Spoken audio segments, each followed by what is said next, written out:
What is the biggest challenge for Ukraine right now, 𝗟𝗏, in terms of defending itself? Is it defending against those aerial bombardments, or is it about, on the ground, that eastern flank on the border with Russia?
𝗟𝗏, just finally and briefly, if you would, President Zelensky is in Rome for the Ukraine Reconstruction Conference.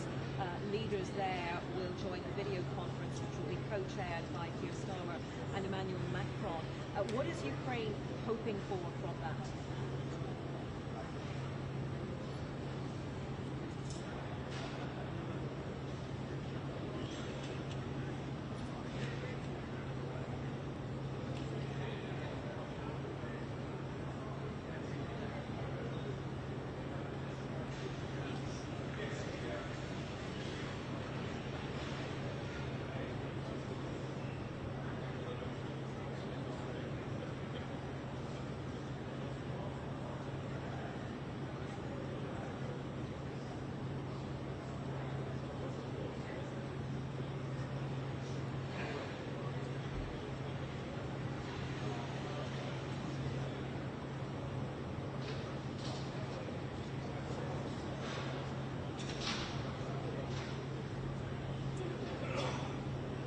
Okay, 𝗟𝗏, thank you very much for joining us from the Ukrainian capital as we see these pictures of President and Mrs. Zelensky in Rome for that security and reconstruction conference. So interesting to hear 𝗟𝗏 say there that the biggest thing that Ukraine could look for right now is the transfer of those frozen Russian assets to go towards reconstruction in Ukraine. And joining us now is Michael Moscow, senior fellow at the US think tank, the Atlantic Council, and global affairs analyst, also joining us from Ukraine today. Michael, it's very good to have you with us as ever. And what do you think could come out of this summit, the meeting here in the UK today between the leaders of the coalition of the willing, the UK and France, that would help Ukraine the most at this point?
London.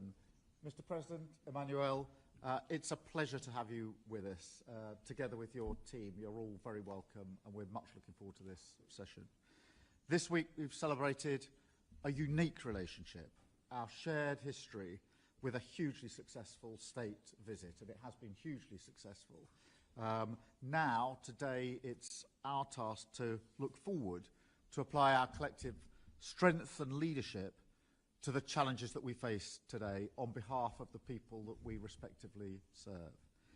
This summit will signal a step change in our partnership to deliver greater prosperity and security for working people, building on our new agreement with the EU, which of course you referenced last night. In uncertain times, we achieve more by strengthening our relationship with our allies. So that is what today is all about, working together on the priorities that we share as two nations. For us, it's about delivering the changes that the British people want to see.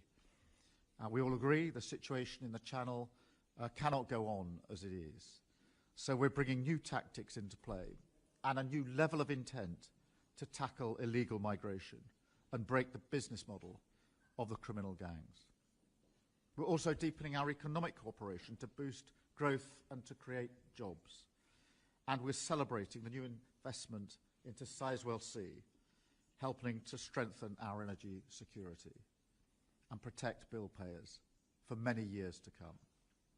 We're also updating the historic Lancaster House Treaty, an ambition that we put in motion very early on to strengthen our collective defence and security as Europe's only nuclear powers, providing about 40% of European defence spending. We share a unique responsibility for the security of this continent. It is right that we step up and take on that responsibility together, whilst also delivering a defence dividend for our people. And it's also right that we lead the response on Ukraine. Later today, Emmanuel and I will bring the coalition of the willing together again to rally even more support to keep Ukraine in the fight for now and to drive Putin to the negotiating table. On all these fronts, we're working to meet danger and uncertainty together with a show of force, a show of unity. And I want to thank everybody here for all the work that has been done to prepare for today. I'm very much looking forward to our discussions. And let me turn, Emmanuel, Mr. President, to you to say a few words. Thank you, Mr. Prime Minister. Thank you first for hosting us and for the perfect and warm organization of the state visit. And indeed, today we open a new phase with the summit. And allow me to say a few words in French for our media. Merci beaucoup, cher Keir, Monsieur le Président. Thank you so much, dear Keir, ministers, for the work done in the lead up to this summit. As you've just recalled, this summit is of prime importance. 9 years after Brexit, agreement's been reached with your resolve, our shared resolve of opening a new chapter and try and collectively re-engage in the face of common challenges. For as you referred at the last meeting that was held with the EU institutions in May, to move forward at several fronts, and indeed we would like collectively, together, hand in hand, to build what will allow us to address the looming challenges. On the economic front, we know the need, as we're key partners at a time, we're key partners on both sides of the Channel, the need to revive our economies through a more integrated capital investment markets. It's one of the priorities of the EU, but the London financial centre wants us, it means that we need to have a coordinated approach with you, reviving investors, many sectors, our ambition, joint ambition on AI and on areas of capabilities, innovation, strategic for us. I'm thinking of what was concluded in the space front with the satellite venture. We welcome that. And of course on security issues and migration, here again the relationship is key. these past few years, you've known France's commitment, and our ministers have indeed opened a new phase of the political agreement that's sealed today is of importance because we share the same resolve to fight against illegal criminal gangs with strong coordination with other EU states. As we've said, the ministers have worked on that. France is the final point before entry into the UK. But these men and women, obviously, roots of poverty who are exploited by these smugglers. We must work with entry point countries into Europe and to stem these entry points. We have common resolve in fighting this trafficking, protecting our people and the men and women from these smugglers, and engage all countries that have a co-responsibility of our side. This is something EU wishes to take forward and starts with a bilateral discussion must be broadened. I think that's the momentum underway through this summit and in line what was done through the Calais group. In terms of defence and security, we have a solid history, in no way impacted by Brexit. However, this summit will kickstart some key issues in terms of capacity building, strategic for our two armed forces together constitute what is really the bedrock of this European NATO pillar, to be able to be a framework nations, to project ourselves on several theatre of operations. Defend European soil at the site of our allies is paramount, and I welcome the fact that this can seal, first of all, breakthroughs in terms of strategic capability and common efforts, but really take it to the next level in terms of capabilities on more sensitive issues such as nuclear deterrence. Work's been finalized of importance, so we'll return to that. On the diplomatic front, European affairs here again, this summit will allow us to move forward, as you recall, Prime Minister, with a shared resolve to support Ukraine, and we'll have occasion this afternoon to hold a new coalition of the willing session to reaffirm our resolve over time to support our Ukrainian friends financially, militarily, with support capabilities to up the level of pressure on Russia in close conjunction between yourselves, the EU and the United States, in order to bring Putin back to the negotiating table with a robust and lasting peace. What we've done with February for the coalition of the willing is key. We'll review events in the Middle East where our countries historically have a strong responsibility guaranteeing pluralism, stability, and there are several key issues. Coordination is absolutely key between us on nuclear power in Iran and peace and security for all in the Middle East. And lastly, on the energy front, as you mentioned, welcome the agreement reached on Sizewell C, and after the commitment on Hinkley Point, it's a new phase that we're securing in terms of investment. It's also a whole generation of investment nuclear capabilities that are key for both the sovereignty and decarbonization of our economy, moving and interconnections that we need to move forward. It's one of the priorities for me. I'd like to thank our ministers for all the work put in ahead of the summit, the conclusions that we'll be reaching, and thank you, Prime Minister, for your commitment. You said that at the outset, and I believe the resolve that you're moving forward to re-engage with Europe, first and foremost with France, is a paramount priority in an increasingly uncertain world that we've seen these past few weeks. Wars, destabilization of trade in our economies, our ability to act jointly is a key success driver for us all. Thank you so much. Thank you very much.